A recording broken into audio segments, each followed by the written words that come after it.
Sud Radio, les vraies voix qui font bouger la France, 19h-20h, les vraies voix de l'emploi. Jérôme Laverny. Le travail, c'est la santé. Travailleuses, travailleurs. Parce que nous vivons plus longtemps, il nous faudra travailler plus longtemps et partir à la retraite plus tard. Il y a des gens qui travaillent ici. Le pouvoir d'achat, c'est d'abord le travail. C'est la rémunération, c'est le salaire qui tombe chaque mois. Nous allons faire du bon travail ensemble. Qui vous permet de payer votre loyer, vos dettes, votre alimentation. Et voilà le travail. J'arrêterai qu'il y en a qui arrivent en avance le matin. C'est inadmissible. Mais qu'est-ce qu'il y a au-dessus du droit du travail? Je vous rappelle autre devise, travailler moins pour gagner plus.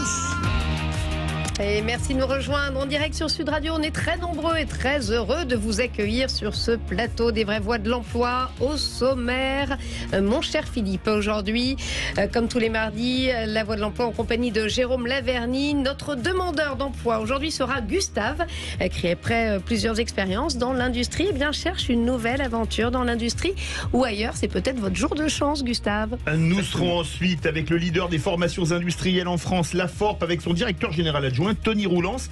Il sera accompagné d'une entreprise partenaire, le groupe Revima, représenté par son directeur général Jérémy Goussens. Ils nous expliqueront les parcours de formation qui répondent aux besoins de recrutement. Et le groupe Saint-Gobain est vous le savez, des fleurons de l'industrie française. Nous recevrons sa directrice du développement RH et recrutement, Isabelle Bonhomme, qui nous parlera des possibilités d'intégrer ce groupe présent dans le monde. Enfin, même lorsqu'une entreprise appartient à un autre secteur que le secteur industriel, en l'occurrence les transports avec la SNCF, elle peut avoir une activité industrielle. C'est le cas du Technicentre Est européen de la SNCF, dont nous accueillerons le directeur Jean-Philippe Martin afin de connaître, là encore, les nombreuses opportunités en matière de métiers industriels dans le cadre de la réfection d'une 50aine de rames de TGV. Vous avez un CV, monsieur? Oui, c'est un CV de ce que j'ai fait avant. Tac. Non. Vous avez son curriculum vitae? Oui, je connais ton pédigré, et si tu connais pas le mien, il faut que je t'informe. Ah ça va, vous allez pas nous sortir tout le curriculum, si? Il y avait quoi là-dedans? Mon CV. Donc vous me remplissez tous ces papiers-là, et puis les autres choses, comme tous les dossiers, il faut un CV, une lettre de motivation, toutes ces choses-là, et puis voilà. Regarde, il est tellement léger que ça flotte dedans. Bien, il est temps de se mettre au travail. Et on est heureux de vous retrouver dans les vraies voix de l'emploi avec notre expert Jérôme Laverny. Jérôme. Bonsoir Jérôme. Bonsoir à tous les deux. Il aura donc fallu 6 mois à Rémi André pour enfin reconnaître que le mardi soir est le plus beau jour de la semaine.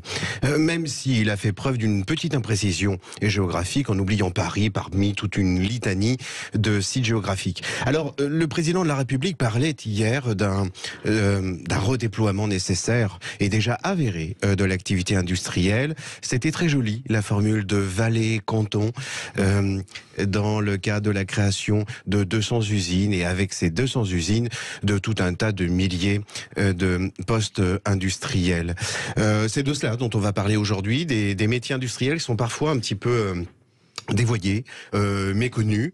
C'est un lourd chantier que celui, et malheureusement qu'il n'a pas évoqué, qui n'est pas évoqué par les temps qui courent, de celui de l'orientation vers ces métiers qui sont parfois donc méconnus, dévoyés, ce que tout le monde sait, ce que fait un chaudronnier, un usineur. C'est pas forcément évident. D'ailleurs, cette ignorance dit tout l'enjeu de l'orientation demain, qui devrait être revu dans ses aspects méthodologiques, car en fait, et pour avoir fréquenté certaines classes de la FORP, qui est le leader des formations en métiers industriels, et bien dans une classe de chaudronnier, les 12 participants de cette même classe n'étaient là et n'avaient le bonheur d'être là que par les seuls et uniques conseils qu'ils avaient reçus dans leur entourage proche et amical. Et c'est bien une peine, car ces métiers ont cette particularité de couvrir l'ensemble du territoire français. Effectivement, le président de la République quelque part a raison de parler de vallons et de vallées et de cantons, pardon. Ils offrent une possibilité de mobilité qui est très importante, des progressions de carrière qui sont absolument formidables. Bref, c'est une véritable journée ensoleillée. Alors, que il y a des employeurs sur ce plateau, il y a des demandeurs d'emploi. C'est demandeur d'emploi. Oui, tout à fait. Bon, peut-être vous aussi, non, ça va? Vous avez assez de travail? Oui, j'ai assez de boulot, ça va. Alors, diplômé d'une formation commerciale en Suisse, Gustave s'est essayé déjà au démarrage même de sa carrière à plusieurs métiers, Gustave, dont certains dans le cadre de secteur industriel. Nous allons vous aider, on l'espère aujourd'hui, dans votre réflexion afin de vous donner un nouveau virage dans votre carrière qui permet au mieux de mettre donc à profit vos casquettes à la fois commerciales et industrielles. Alors déjà, Gustave, bonsoir. Bonsoir. Est-ce que vous pouvez nous retracer votre parcours qu'on va qualifier de franco-suisse? C'est ça, un petit peu atypique. Disons que vous avez un côté couteau suisse, c'est pour ça. C'est exactement ça. C'est exactement ça. Alors à 17 ans, j'ai tout simplement suivi. Alors ma mère qui elle est partie par amour, on va dire comme ça. Je suis donc arrivé là-bas. J'ai tout de suite entamé une école donc c'est un certificat fédéral de commerce, ils appellent ça là-bas. Ça équivaut à quoi en France? Alors ça équivaut. Un master, c'est vrai que c'est assez complexe et après avoir partagé. Non, mais c'est vrai que c'est beaucoup plus, on va dire, mieux vu là-bas l'alternance qu'en France, si je peux me permettre. Et c'est beaucoup plus valorisé. Exactement. Vous avez bien valorisé, exactement. Et du coup, voilà, c'est sur 3 ans. On apprend en fait à comment gérer une entreprise de A à Z, que ce soit la vente, comme le réapprovisionnement, la mise en rayon, enfin vraiment la totalité. Et à la fin de ces 3 ans-là, on est censé, ou en tout cas on le sait, gérer une entreprise, une moyenne à petite entreprise, entre guillemets, tout seul. Voilà, c'est un petit peu ça que j'ai fait. Et par la suite, c'est vrai, donc après cette école-là, j'ai continué à travailler dans un magasin de sport d'hiver. Et puis, j'ai aussi été voir un petit peu le côté plus industriel en travaillant effectivement en usine, toujours en Suisse. Dans quel secteur d'activité? Alors c'était chez Bourquin, une usine de carton.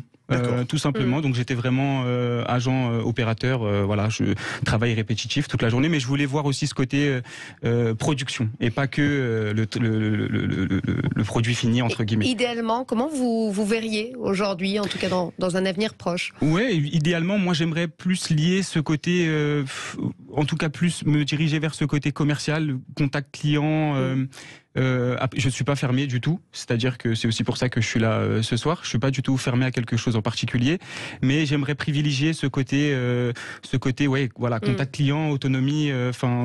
Est-ce qu'il y a un secteur d'activité dans lequel c'est plutôt une carrière commerciale que vous cherchez donc? C'est plutôt dans quel secteur vous préférez être commercial? Dans les biens, les services? Il y a un secteur qui vous fait rêver? Vous avez travaillé avec les sports d'hiver, effectivement, oui, c'est vrai, vous pouvez aller travailler chez un fabricant de ski, de fixation. Alors c'est là que je vais pas vous aider, mais c'est vrai que j'ai pas de critères fermés, dans le sens où il y a encore 2 ans de ça, j'avais aucune base du tout dans le sanitaire ou dans la plomberie par exemple, et je suis passé par l'entreprise donc Chadapo où j'étais vendeur comptoir et j'ai appris tout simplement un petit peu aussi, comme je disais tout à l'heure, un peu plus me servir de mes mains, ou en tout cas le côté un peu plus bricoleur entre guillemets. Alors il faut saluer et souligner la spécificité du parcours de Gustave, qui dit aussi parfois les problèmes dont on pâtit en France de certaines images qui sont accolées à certains métiers. C'est vrai que peut-être qu'en France on aurait tendance à mettre sur un piédestal un peu supérieur la fonction commerciale à la fonction technique, et a fortiori lorsque celle-ci se loge au sein d'une industrie. Eh ben non, lui Gustave, il n'a pas eu de scrupules, il n'a pas eu de complexe à passer de cette fonction commerciale sur laquelle néanmoins il avait été formé et qu'il a pu exercer dans le contexte très agréable touristique du ski, à réintégrer une usine industrielle. À bon entendeur salut pour nos amis français. Oui. Parce que je ne suis pas persuadé que dans l'esprit d'un jeune Français parfois, il n'y ait pas une espèce de hiérarchie d'échelle de valeur, et que dans cette hiérarchie d'échelle de valeur, la fonction commerciale soit un petit peu plus au zénith que celle industrielle. Gustave, il n'a pas eu ce scrupule-là, et sa réponse finale à votre question, comment vous verriez, eh bien, je suis ouvert à tout, dit encore aussi peut-être cette spécificité dont on pourrait tirer pas mal d'enseignements en France. Vous êtes mobile géographiquement? Je suis mobile, ouais, j'ai le permis B, et on est dans une région où tout est assez proche, donc non, je suis très mobile. Vous êtes où là en ce moment? Là, je suis en banlieue, je suis à Houblon-Ménil. D'accord, ok. Ouais. Mais vous pouvez aller, si vous aimez le ski, vous pouvez retourner dans les Alpes, les Pyrénées, la Savoie, le Jura, etc. Comme je vous dis, vraiment pas fermé. Après, j'ai une femme, donc il faudra qu'elle me suive, mais ça, c'est autre chose. Attention, les femmes, ce sont souvent elles qui décident. De ce que femme veut, Dieu le veut, c'est bien connu. Alors, petite question aussi, vous avez fait une formation, c'est vrai, liminaire en Suisse, dont il est difficile ensuite, de ce que vous disiez, de trouver une équivalence.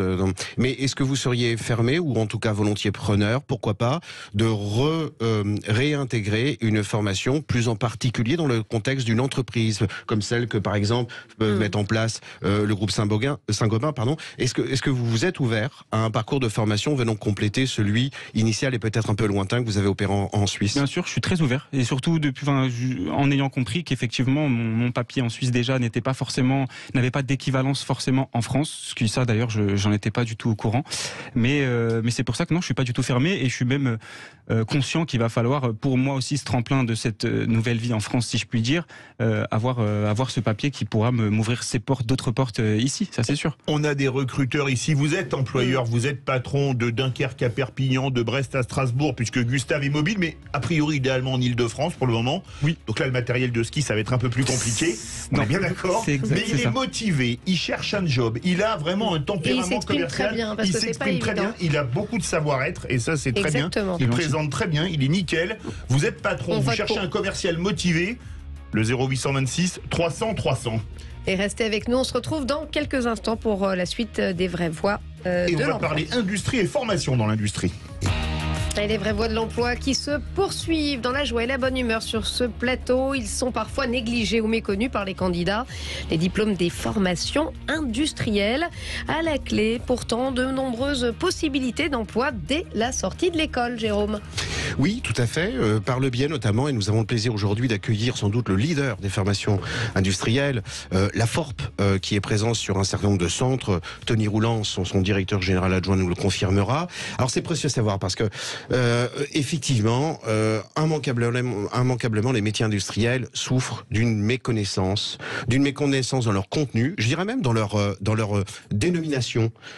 Qui sait ce que fait un usineur, un chaudronnier, un tourneur, enfin bref, tous ces métiers sur lesquels véritablement il y a un lourd travail avant de formation, de divulgation du contenu et des possibilités d'évolution et des possibilités de contexte. Moi j'aimerais qu'on montre combien un chaudronnier on peut être heureux. Hein, et que chaudronnier, ça n'est pas beaucoup de chaudronniers aéronautiques par exemple. Mais c'est ça, et pas simplement en référence à une hypothétique très haute rémunération. Pas seulement ça, le contenu lui-même, parce qu'il permet de créer quelque chose par le biais de tout un tas de machines qui aujourd'hui facilitent ô combien l'exécution de ce métier. Ben voilà, ce sont des métiers qui sont très évolutifs, qui permettent de progresser, de travailler dans l'ensemble du territoire français. C'est pas rien. Tous les métiers ne le permettent pas.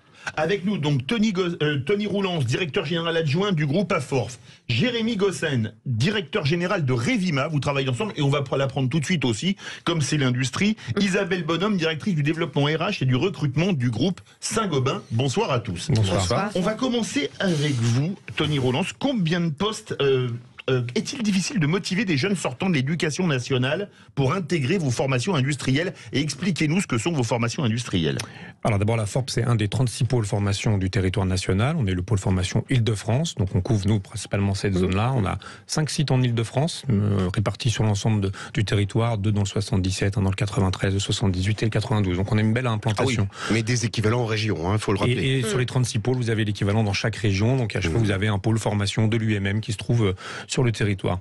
Nous, actuellement, on a 1600 alternants en formation, et puis on a environ 4000 stagiaires de la formation continue. Donc, alors, effectivement... je fais une petite incise. Oui. Philippe avait commencé par sa question par combien de postes et il s'est ravisé. En fait, il n'aurait pas dû se raviser. Parce que au-delà de formation, c'est de recrutement pur et dur. Ouais, ouais. Je mettais le dessert après le plat de résistance, mais vous inquiétez pas. C'est une fin de foule. Vous ramenez tout à la nourriture. Mais l'interrogation de la motivation des jeunes, elle est quand même intéressante parce que les jeunes, effectivement, comme vous le dites depuis tout à l'heure, connaissent pas les métiers, ne connaissent pas les métiers industriels. D'abord parce que ce sont des métiers secrets. On voit moins un industriel qu'on ne voit son boulanger ou son coiffeur, bien évidemment. Donc on se fait une idée du métier. Mais il y a aussi les prescripteurs, parce qu'on parle beaucoup des jeunes. Mais le prescripteur, qui est le papa, la maman, la structure, l'école, elle aussi a du mal à communiquer. Les profs aujourd'hui ne connaissent pas non plus nos métiers industriels. Et pardonnez-moi de vous couper, mais c'est aussi une question de valorisation, comme l'expliquait Gustave. En France, c'est pas nouveau ce que je dis, mais on a vraiment un problème avec ça. C'est pas nouveau, mais c'est en train de changer. La tendance a beaucoup changé. Oui. La vision qu'on porte sur, le regard qu'on porte sur l'industrie a quand même beaucoup évolué. Donc il y a quand même des choses qui ont bougé. Bien que l'alternance aujourd'hui profite plus à des métiers du service et à des niveaux très supérieurs, c'est-à-dire plutôt des niveaux bac+5, de la grosse progression d'alternance dont le gouvernement parle souvent, elle est réelle, plus fois 2,6 en nombre d'alternants, ça c'est vrai.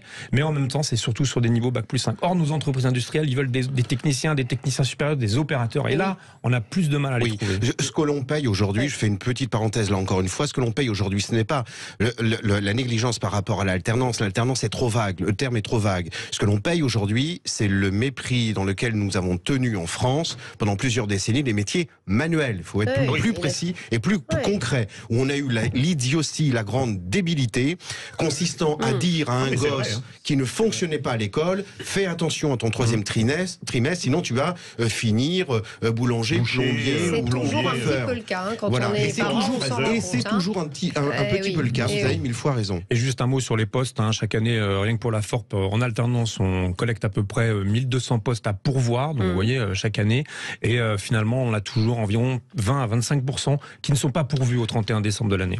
Jérémy Gossens, quelle est l'activité du groupe Revima et pourquoi est-ce que vous travaillez avec la FORP? Alors Revima est un leader mondial de la réparation et l'entretien de trains d'atterrissage partout dans le monde. Ah oui, fabuleux. Alors, bien besoin. Moteurs également. Et vous fabriquez pour tous les grands, vous travaillez pour tous les grands, Airbus, Boeing, Embraer. Tout le monde. Voilà, exactement. Et également dans l'entretien et la réparation de moteurs d'avion, donc sur ce qu'on appelle de la maintenance aéronautique. Ces métiers-là aujourd'hui sont très demandeurs c'est de la métallurgie, très demandeurs de métiers très spécifiques, mais pas si spécifiques que ceux-là. On en parle depuis tout à l'heure. Finalement, c'est peut-être les mots qui sont ressortis: usineur, chaudronnier. Et je partage avec vous le fait que on le montre peut-être pas assez. Alors. Ça fait rêver de travailler sur des avions. Et pourtant, oui, exactement. Alors, bon, il y a un peu de bashing sur l'aviation en ce moment, mais les projets aujourd'hui de transformer cette entreprise sont aussi des sources de motivation. Ça veut dire qu'on a des métiers, des produits qui n'existent pas aujourd'hui, qui existeront demain. Il faut s'y préparer dès à présent. Oui. Ça accélère, ça va vite. Mais pour pouvoir rendre ce type d'activité très visible, la meilleure façon, c'est de se rapprocher effectivement de gens qui savent faire, et la FORP en est. Donc, Isabelle Bonhomme, vous qui êtes RH chez Saint-Gobain, vous entendez la maintenance aéronautique, c'est vraiment du high-tech. Chez Saint-Gobain, vous faites des verres high-tech et pas que. Vous entendez également notre ami Tony Roulance. Vous avez les mêmes problématiques dans le verre, par exemple ? Alors, on a les mêmes problématiques partout en France. D'abord parce qu'on a des gros volumes de recrutement. Vous avez combien de recrutements cette année ? Alors, cette année, on va faire 4000 recrutements. En France ? En France. Et on recrute 1200 alternants. La campagne est lancée. Ah oui. 1200, c'est énorme. Vous cherchez une alternance, vous savez où frapper. Allez sur le côté site carrière de Saint-Gobain. Mais pas que. Mais pas que. Il y en a aussi chez Revima, vous n'inquiétez pas. On a choisi de répondre à la question de manière un peu différente. Déjà, on a un CFA d'entreprise qui s'appelle le CFA Génération Saint-Gobain. Et puis, effectivement, partout sur le territoire, on a des partenariats locaux avec un certain nombre de formations. Jérémy Gossens, comment vous y prenez justement pour recruter, pour valoriser vos métiers et attirer du monde ? Alors, on a plein de recettes. Des fois ça marche, des fois ça marche pas. Il y a les circuits classiques, mais on se rend compte que les circuits classiques de recrutement, au travers de boîtes d'intérim, via Pôle emploi, on souffre de ce manque de visibilité. Qu'est-ce qu'on est en fait ? L'usine, ça fait longtemps que l'usine, c'est plus une usine où on a peur d'aller s'y salir. C'est toujours clean, propre. Ah oui. Des nouvelles technologies, des gens qu'on prend dès le début, mais qu'on monte en compétences, avec des compétences qui sont clés. On parlait tout à l'heure des compétences, mais ça va de la lecture de plans, de la lecture de documentation technique, ce qui n'est pas aisé. Ça va la mise en œuvre, de la programmation de machines numériques. Toutes les machines-outils sont numériques maintenant ou presque. Alors il y a aussi du manuel. Donc nous on a besoin de pouvoir aller sur ces deux types de métiers. Et la façon qu'on a trouvé pour nous, c'est d'être peut-être un peu plus présent sur les réseaux sociaux. Donc c'est du temps qu'un patron d'entreprise veut pas passer parce qu'il a autre chose à faire. Et pourtant, aujourd'hui, on est peut-être plus visible. Pardonnez-moi d'être terre à terre, mais ce sont des métiers bien payés ? Qui sont bien payés, exactement, oui. Plus que la moyenne. C'est en général sorti de primes. C'est effectivement des métiers bien payés. On n'est pas au SMIC, on est 20-25% au-dessus du salaire du SMIC. Donc, c'est des salaires qui commencent à 2000, 2100 euros. Et il y a moyen de progresser correctement. Jérôme, comment on explique justement que ce type d'entreprise ait autant de mal à recruter ? Eh bien, nous sommes dans une époque paradoxale où nous disposons des moyens de communication les plus fabuleux qui n'aient jamais existé. métiers. Et pour autant, on voit bien leurs limites, dès lors qu'ils ne sont pas guidés vers une orientation en particulier. Aujourd'hui, les entreprises ont leur part de responsabilité, qui prennent conscience également qu'elles n'ont pas assez communiqué sur leur métier. Il y a ce vaste chantier de l'orientation qui reste encore à relever. Et donc, quand on en aura fini des retraites, on pourra peut-être se préoccuper du démarrage de l'activité professionnelle, à savoir de l'orientation. Il faut impérativement qu'il y ait, mais d'une orientation qui soit aussi guidée par un esprit en particulier, consistant à dire, attention, vous allez peut-être faire un passage dans les métiers industriels et peut-être évoluer ailleurs. Voilà ce que ça suppose, les métiers industriels, et pas simplement qu'adosser à une rémunération en particulier, mais revaloriser, y compris du point de vue de l'image. Voilà, casser un petit peu ce mépris des métiers manuels en particulier. Et c'est pas si dur que cela à faire, mais il faut le faire à marche forcée. Il faut aussi aller à l'encontre de l'idée reçue selon laquelle les entreprises sont rétives à recruter tel ou tel candidat parce que n'ayant pas du diplôme. Pas du tout. Les entreprises sont prêtes à former leurs futurs collaborateurs. Vous restez avec nous, on se retrouve dans quelques instants pour la suite des vraies voix de l'emploi.